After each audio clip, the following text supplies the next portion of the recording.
Hey guys, welcome back to the channel. So today we're going to be tackling one of the most common issues with the 88 to 98 Chevy full-size trucks, and that is sagging doors. It's really easy to see when you have a sagging door. The body lines start not lining up, the door gets hard to close. Today we're going to show you how to fix that, and we're going to show you how to do it right.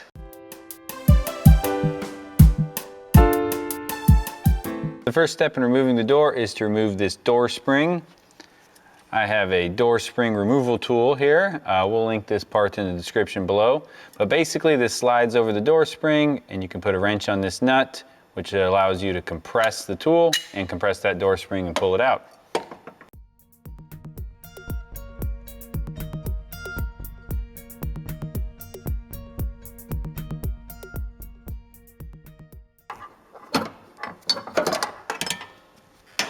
So there we go. Door springs compressed and removed. The next step is to drive out the door pins. So we're going to start with this top door pin right here, and I'll use a punch and a hammer to drive this down.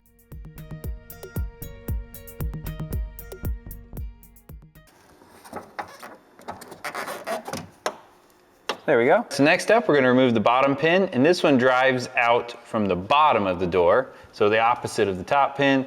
We also have the door supported right now on a jack.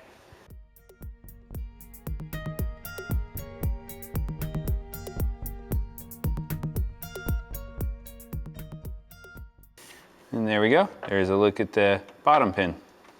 All right, so with both sets of hinges removed, we can go ahead and pull the door out a little bit to give ourselves a little bit more room to try to fish that wire out.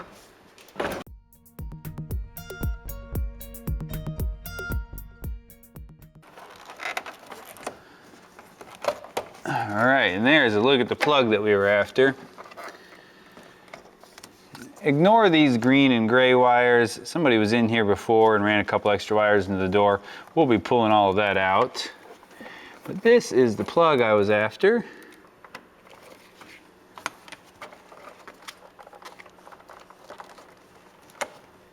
All right, there we go.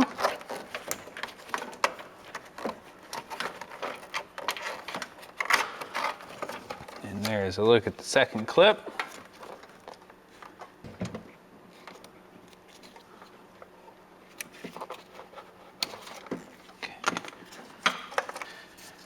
All right, so we had two plugs here to disconnect, and we've got a little bit of wiring here to clean up as well, but the door is fully disconnected and we can get at those bushings now. So on the top hinge that we're looking at here, the bushings are on the truck side, and on the bottom hinge, which we'll look at in just a minute, the bushings are actually on the door side. So these bushings should pop right out. The top hinge here usually has a lot more wear than the bottom hinge. So this bottom bushing actually looks pretty good, but if you take a look at this top bushing, especially from like a straight down view, which we'll give you here in a second, you can see it's pretty oblong. And so the concern here is if you wear all the way through the bushing and then the hinge pin starts cutting into the hinge itself. So that would be an issue where we may have to replace the actual hinge. So hopefully that's not the case here. All right, so we'll go ahead and pop these bushings out. The bottom one is pretty loose. Let me see if I can just kind of punch it out here.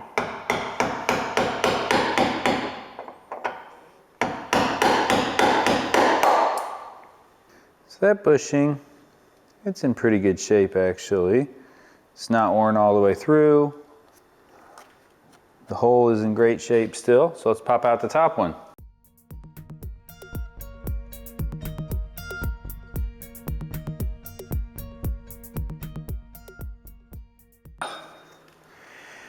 All right, so that was a lot harder to get out. Good news is that the pin has not worn all the way through that bushing. It was pretty oblong, but our hole here is still in really good shape, so we'll be able to just replace that bushing with no problems. I ended up breaking it into some pretty small bits to get it out, but I didn't want to beat on it too much and risk damaging the hinge or the hole itself. Okay, so now we are looking at the bottom hinge on the door side. So the bushings are actually located on the door side on the bottom. So these bushings actually look like they're in really great shape. They're really not oblong at all, but this is pretty common. It's typically the top hinge that takes the beating. So we'll go ahead and pop these out. Let's look at that bushing. You could almost reuse that bushing. The hole's in great shape, so no problems there at all. The bottom bushing's a little bit tighter here. Hopefully it doesn't give me as much trouble as the top bushing on the first hinge. All right guys, this was all going too smooth. The bushings all popped out, the holes appeared to be in great shape. And then we took a little bit closer look at this top hinge on the door side. So if we look at the top hole, we can see that it's not round anymore, and so we'll show you a picture of that. And the bottom hole is kind of wallowed out a little bit. So when we put a hinge pin into this hinge, there's a couple of problems. One, it goes all the way up. It's supposed to be a press fit here on the bottom. And then two, it's no longer tight, so I can just grab this hinge, this pin. Let me see if I can move my hand out of the way here. And you can see,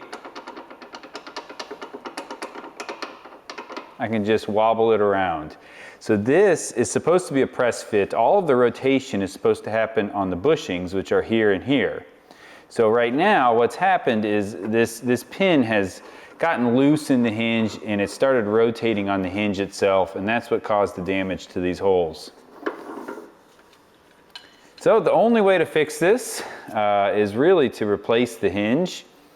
So here's what the replacement hinge looks like, and I'll show you what that hole is supposed to look like. So when you put the hinge pin in, one, you should not be able to push it all the way in because it's a press fit here at the bottom.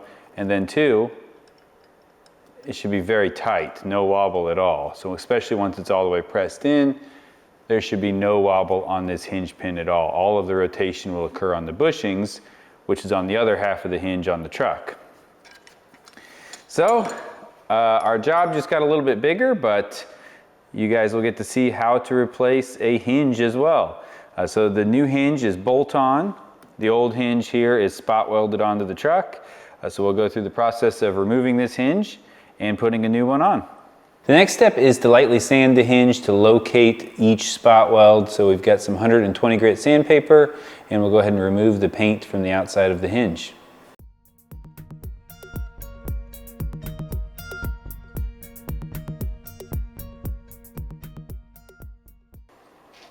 All right, so here's a look at that hinge. We've sanded it down. I don't see anything that indicates the location of those spot welds other than these 4 dimples. We could see those same dimples with the paint still on the hinge. The instructions that came with the hinge indicate that these dimples may or may not actually represent the location of the spot welds. I don't see anything else to go off of, so I think we're going to drill at each of those dimples and hope that that does indicate the location of the spot welds.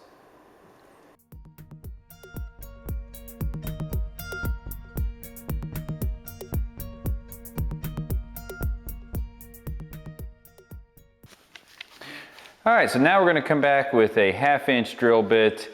I've also wrapped tape around the drill bit here so I don't go too deep. I don't want to hit the door itself. I just want to drill through the hinge.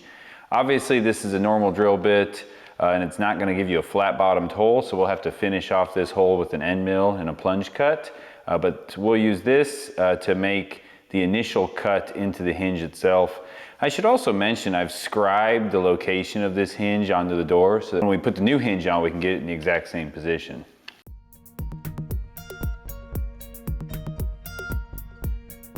All right, so for our final cut, I've got an end mill here. Again, I've wrapped tape around the end mill to set the depth. And the nice thing about this end mill is that it has a flat end. So that'll allow us to drill through the hinge without hitting the door, without having this conical shape in the bottom from a regular drill bit. So we should be able to clearance the entire hinge but not damage the door. So we'll go ahead and get started. So we stopped just a little bit short of our tape line. I'm going to go ahead and do all 4 to about that depth, and we'll kind of evaluate how the hinge is feeling. One thing about running an end mill in a regular drill is it wants to walk all around, so you can probably see that in the video that the hole has actually gotten a little bit larger now because it's kind of walking around on me, but I think it'll still be fine for the purposes that we're using it for here.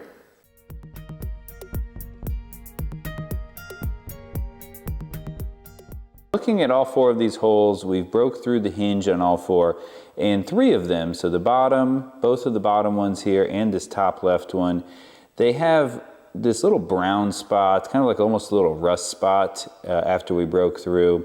And I think that is the spot weld that's holding it on. This top right hole though does not have that same spot weld or that same brown spot at the bottom. I actually think looking at the metal, I can kind of see just a faint shadow of a circle over to the right of our hole. So I'm actually going to drill another hole, kind of just over to the right a little bit, and drill that down and see if we can find something over there.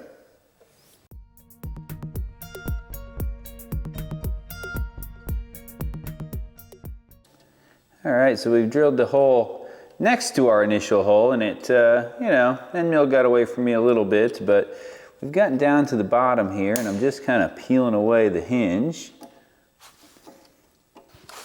I don't really see anything in here. It looks like a weld. Let me see if I can kind of break that away with the drill here.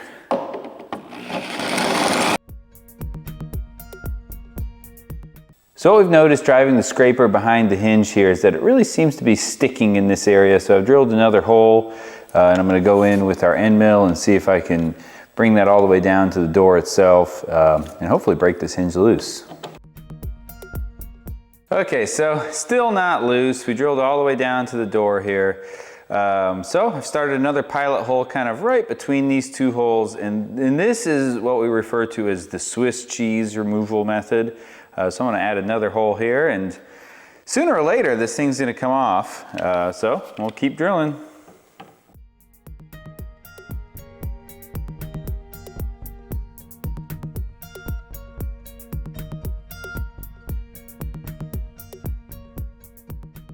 As you can see, just a few simple holes and the hinge will pop right off. No big deal. I've made another hole here. Going to take the end mill in and try to get this down to the door. So we're down to the door here, here, and here, but it's still not breaking loose. So I'm going to see if I can grind out a little bit more of the hinge material here.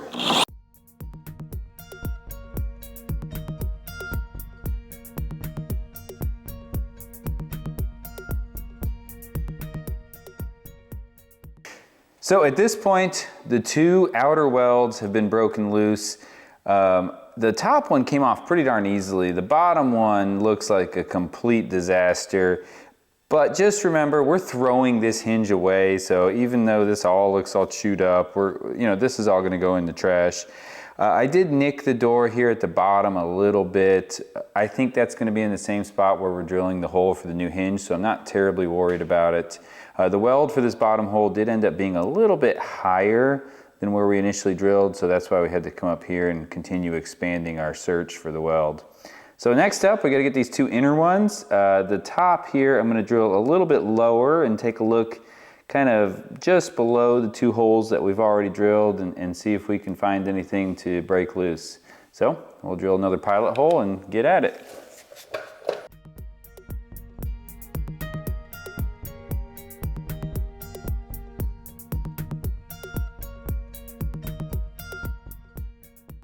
Guys, you see that wiggle? It's barely holding on.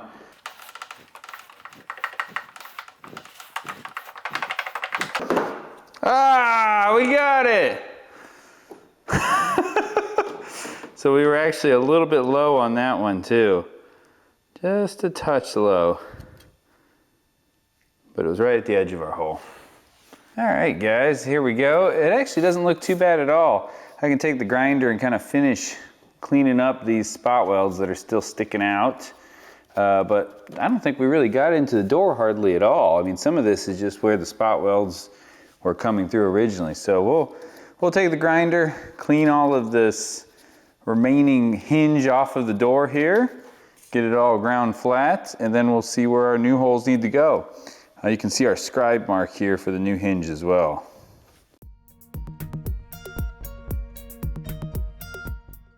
All right, so we've got our new hinge. This is the scribe line from the old hinge. So what I'm going to do is hold this new hinge, line it up with this scribe line, and we'll mark the center of each of these holes so that we can drill a pilot hole.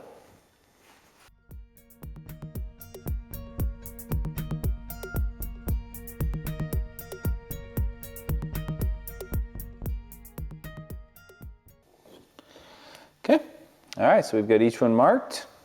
Next up, we'll center punch each of these locations.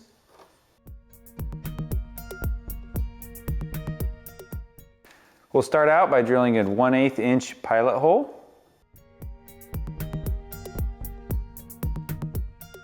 Now that we've got our pilot holes drilled, we'll come back and drill the final hole. So the drill bit size recommended is a 29/64.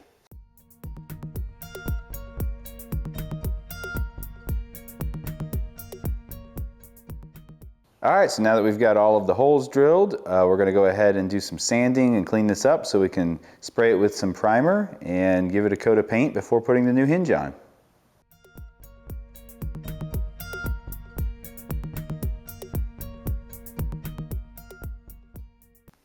Okay, so now that we've got the door prepped to mount the new hinge, we're gonna go ahead and pull off this inner door panel. And that's going to allow us to do a couple of things. One, it's going to allow us to reach our hand up into the cavity of the door and install the bolts that will hold on the new hinge. And then two, I also want to replace this latch mechanism back here. Because the door has been sagging so long, this latch is pretty worn out and beat up. Just the way it's been hitting the striker has done a lot of damage to it. So to get to both ends of the door, it's going to be a lot easier if we remove this inner door panel, and so that's what we're going to do next. The first step here is to remove this switch panel, and really there is a step before this, and that's removing the plastic door panel that covers all of this. We're not showing that in this video, but it's pretty simple. It's just held on with a series of clips. So once you have the plastic door panel off, you'll be left with what we're showing here. So we'll start by removing these switches.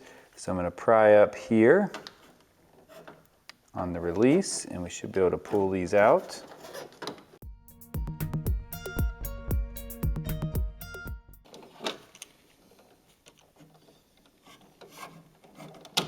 There we go. All right, so we got one of them.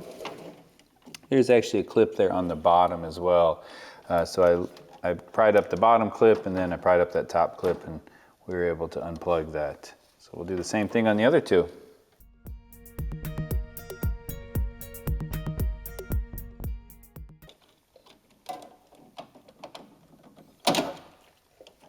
And there we go. So the switch panel is removed. Next up, to remove this inner panel, there are a series of 7mm bolts around the perimeter and one 10mm bolt. We've already removed most of them. I've got 3 of them left, so 2 here on the top and 1 on the bottom. So we'll go ahead and finish removing those.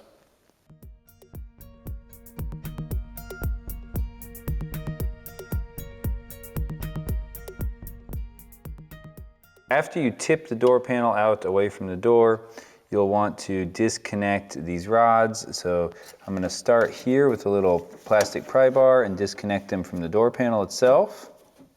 And there's another one right here. Okay, so we got both of those disconnected. All right, so to remove this rod from the handle assembly, there's a little keeper mechanism here. So to get this off, you'll want to pry the top of it away, push it down. And now, with that off, you should be able to just pull the rod right out. So there we go. So now the rod's out.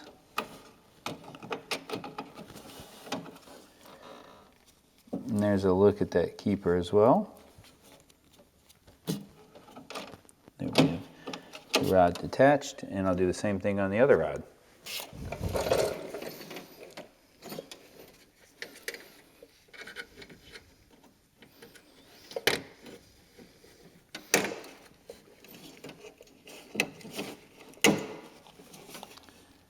There we go. Pulled that keeper off and pulled the rod out as well. Next up, we'll remove it from our lock solenoid, which has definitely seen better days, so we'll probably be replacing that as well. So I'll just push down here.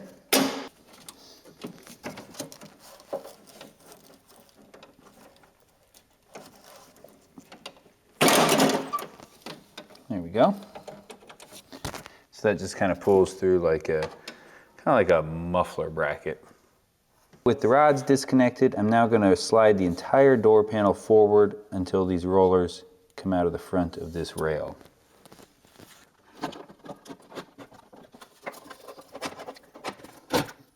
Okay. I'm going to keep an eye on the wiring harness here. I'm just going to pull it out of the door. So I'm going to keep it with the inner door panel. I'll keep sliding this forward. And there we have it. The inner door panel is removed. This is a perfect while you're in there project. The door locks on this truck never worked. And what we're looking at here is the door lock solenoid. It's got a lot of gunk on it. It looks like it's kind of melted here in the past. So I'm going to go ahead and replace this solenoid while we have the door apart. We have a new part right here. I'll link the part number in the description below. And so I'm looking at the new part. It obviously comes with a new bracket to mount it to the inner door panel. The old bracket is riveted to this inner door panel. To remove these rivets, on this one, I actually just snipped the end off of it with a pair of end cutters. So I'll do the same thing on the other one here.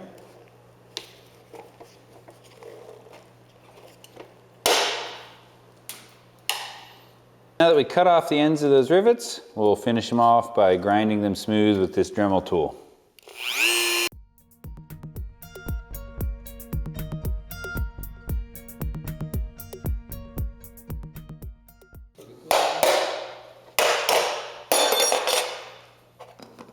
Ta-da!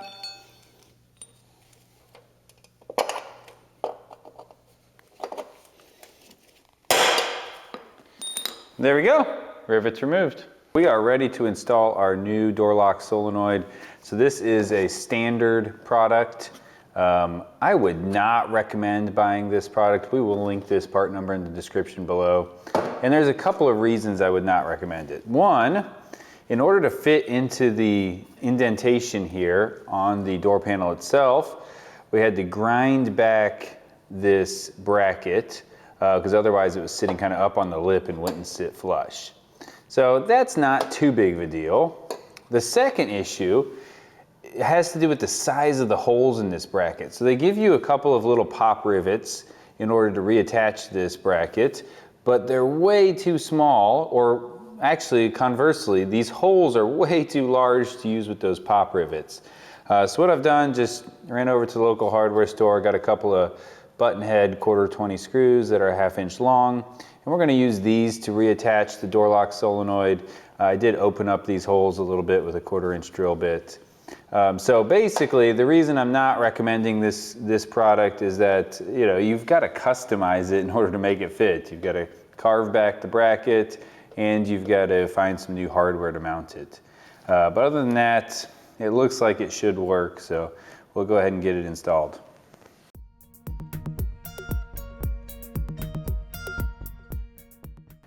Before I tighten these two bolts up, I'm going to go ahead and plug in our door lock solenoid. So I'll pull this cover up.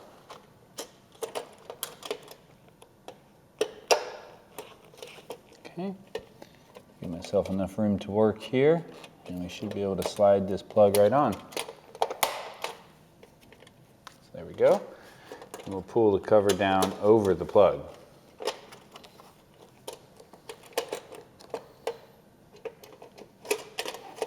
So that's all that's left to do now is to tighten our two bolts up.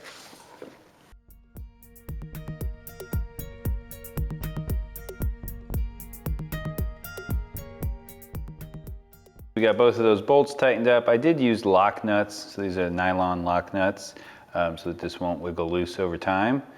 So there we go, nice and firmly mounted, and much easier to replace next time. So maybe that's actually a blessing in disguise that the rivets didn't work. So with the bolts here, we can easily just unbolt it and put a new one on if it ever fails. The next step, while we've got the door all apart, I'm going to go ahead and replace this latch assembly.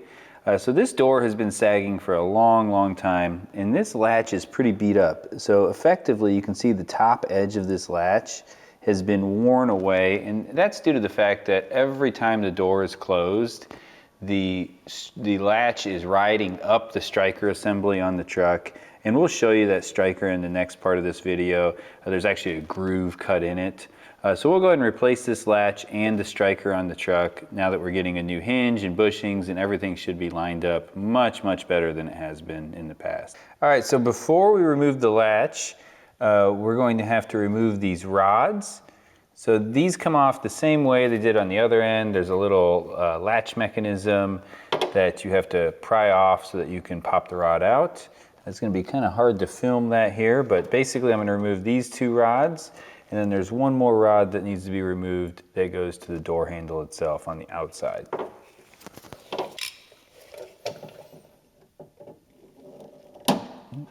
So basically I pried it up out of its latch mechanism, and then I pushed it away from the rod, and now the rod should just come straight out. There you go. So now you can get the rod out. I have to do the same thing on the other one. There we go.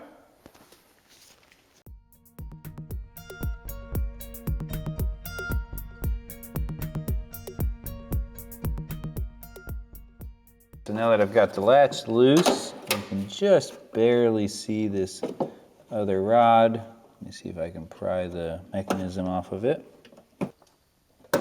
Oh, there we go, got it. All right.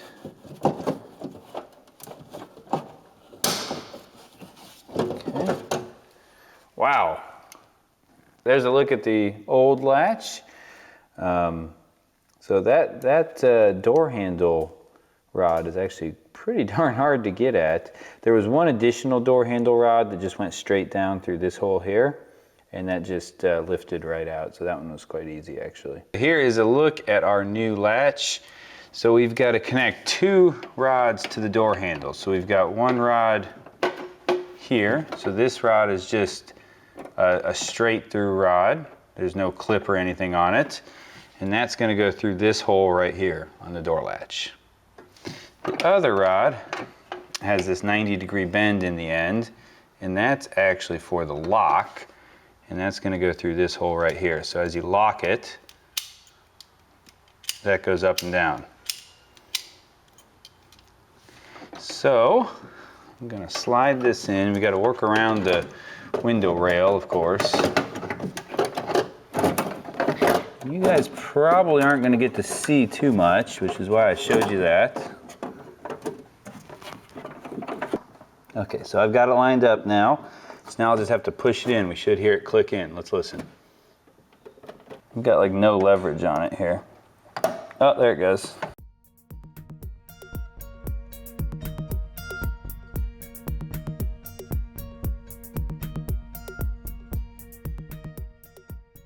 Here is a look at our new hinge. It's all painted to match.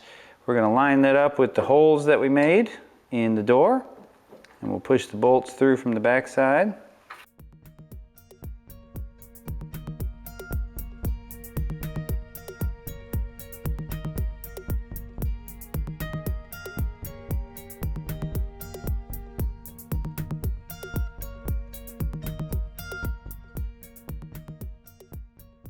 The torque spec is 20 foot-pounds. We'll go ahead and cinch down each one of these bolts.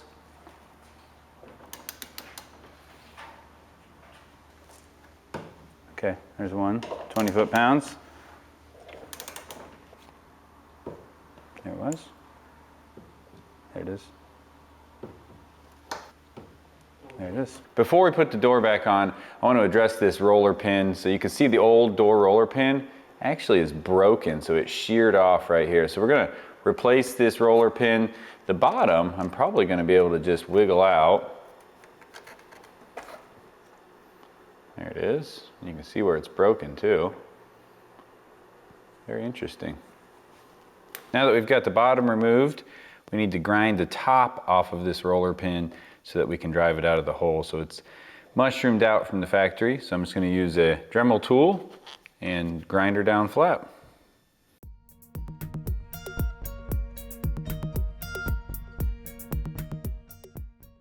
There we go. Look at that. So there's a shoulder there. It has to drive down from the top. And so that did the trick. We'll just clean all this up and we'll be ready to install our new pin. So here's a look at our new roller pin. This is just a Dorman product. You can get it at pretty much any auto parts store. So the replacement door roller pins actually come with a little E-clip on the top. So we'll go ahead and pop that off. There we go. So there's a look at the entire roller pin. Now this will feed in through the bottom.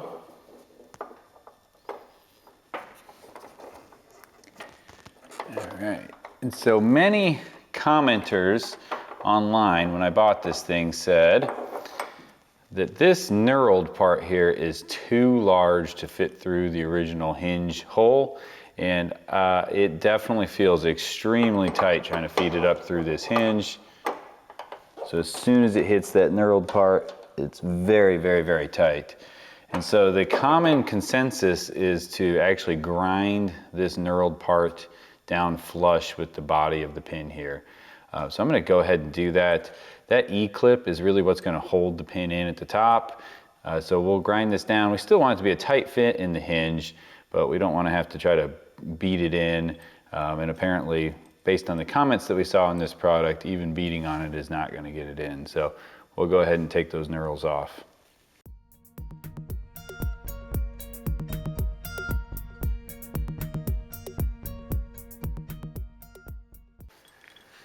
Okay, so we ground down those knurls. You can see just barely took the knurls off.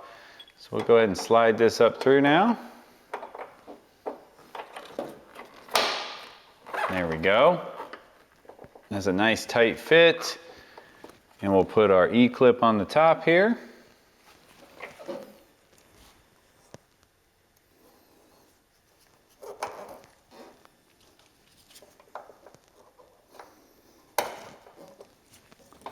And there we go. The roller pin is replaced. Next up, we're going to replace this door striker. It's kind of hard to see in the video, but there's actually a groove cut in this door striker from where that latch has been riding up and down the striker. So this is actually a pretty easy part to replace. So we'll go ahead and remove the old striker.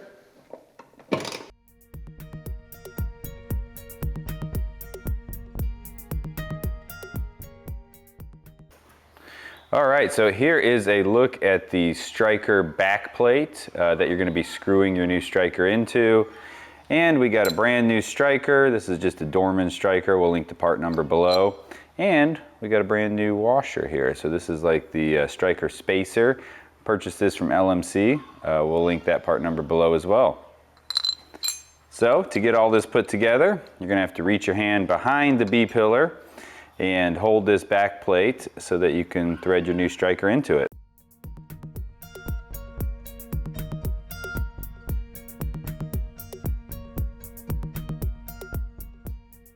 All right, and this is an 8mm hex, so we'll go ahead and snug this up.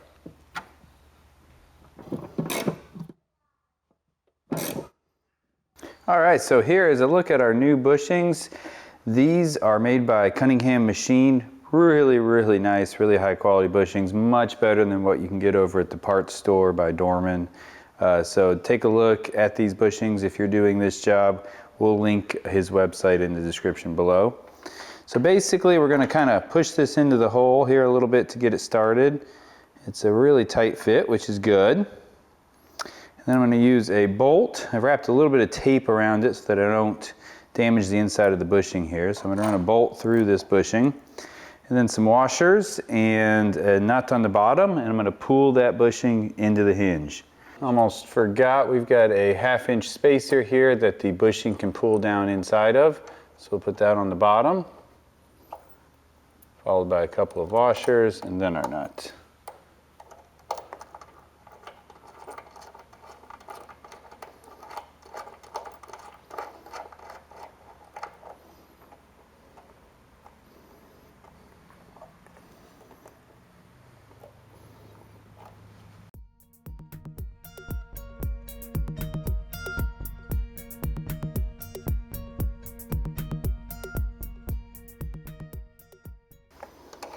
So there we go, we've got the bushing fully seated. Again, we've got a spacer so that bushing could pull right through. Looks perfect. Wrap the tape around our bolt. No damage on the inside of the bushing at all. So now we'll just repeat that process 3 more times.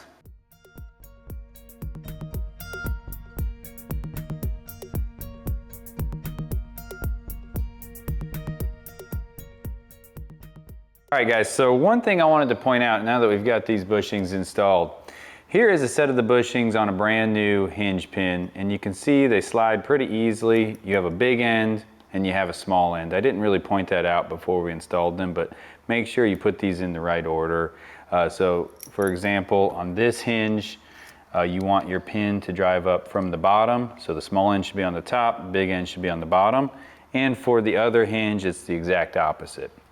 So as you can see, these bushings slide up and down the hinge pin very easily. But what we notice is that when these are installed, you can see that's a little bit tighter there, right? We still got it to rotate, but we had to do a little bit of work to it. And the reason is when these bushings are in the holes here, they seem to be getting compressed a little bit. We did a lot of measurements off camera with our micrometers, and we can see that these bushings actually do get compressed a little bit. So we just took a little bit of 800 grit, basically like an emery cloth.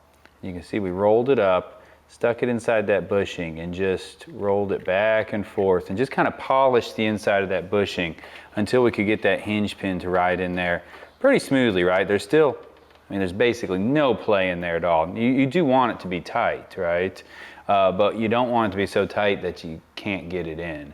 You don't want it to, be hammering it through and trying to force it through. So it should slide in those bushings and just be basically a perfect fit if possible. So I just wanted to point that out for everybody in case you run into that same problem. Okay, so we are at the point where we're ready to reassemble our door. We've got the new latch in, we've got the hinge on. I wanted to show you guys what this looks like. So we went ahead and reattached our rods on the inside of the door here. So this is the handle rod, so you can see as I operate the handle, this rod is moving back and forth, and so that will attach to the latch. And then the other rod is the door lock rod. So you can see as I operate that, it not only is moving the door solenoid, the new door lock solenoid that we put on, but also operating this other end of the rod, which will attach to the latch as well. So we've got this all buttoned up. The rods are snapped into place, everything is attached. So we're going to go ahead and put it back onto the door. And so we'll start out by getting these rollers into the window frame at the bottom. Once we have those rollers in place, we'll attach these 2 rods to our new latch. And then we'll go ahead and cinch it down. There's a series of screws around the perimeter that we saw when we took it off. So it's going to be pretty tight working in this area. That's why I wanted to describe what we were going to do, but let's go ahead and get started.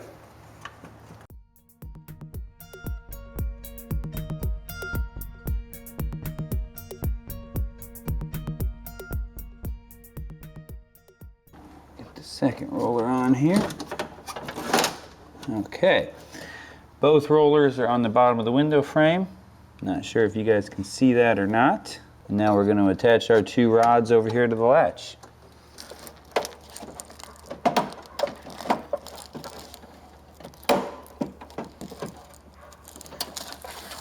Okay, so let's take a look.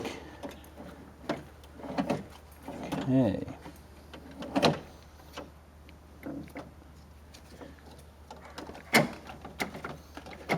Yeah, we've definitely got them both in there. Perfect. So we're finally to the point where we're going to put the door back on the truck. So to do that, we're going to wheel the door over here on this little seat that I'm sitting on. We're going to plug in the harness, and then we're going to engage the hinges top and bottom. Once we have the hinges lined up, we'll slide the door pin for the top hinge in, and that door pin slides in from the bottom here. And then we'll slide the door pin in for the bottom hinge, and that slides in from the top. Here's our wiring harness. We're going to slide our boot over the harness. There we go. Then we'll plug in the harness. Okay, so both plugs are in. And then we'll feed this wiring into the A-pillar here.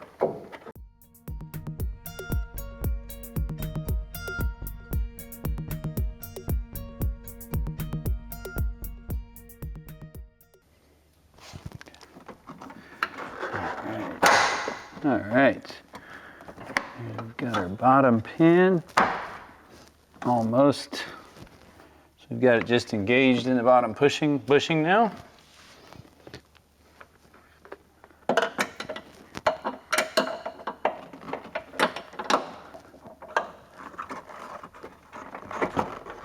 All right, so we have both of these pins started nicely.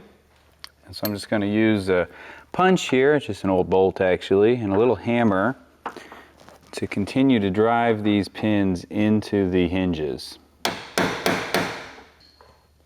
So I've stopped just short of the knurling here on the bottom pin. I'm going to do the same thing on the top pin, and then we'll do some test fitting on the door and just see how things are closing before we engage that pin all the way into the knurling.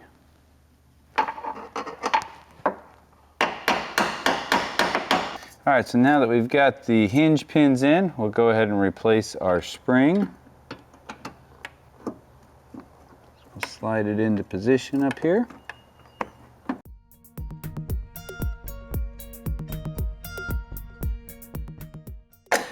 After all of that work, how does the door close? Let's take a look.